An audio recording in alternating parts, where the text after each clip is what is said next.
মায়ের সারা মাসের খরচ কুলিয়ে যেত বটে, কিন্তু বেশি টাকা কোনো সময় থাকতো না। মায়ের এক ভক্ত বলছে, আমাকে বাস্ক খুলে কত টাকা আছে বের করে আনতে বললেন। আমি বললাম 11 টাকা আছে। ওই টাকা দিয়ে সব বললেন, এইটা 1 টাকার তেল, 1 টাকার আটা, 2 টাকার ঘি ইত্যাদি কিনে আনবে।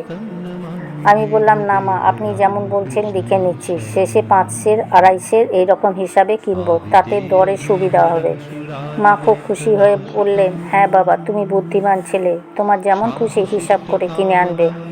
আমি বাবা অত হিসাব করতে পারি না।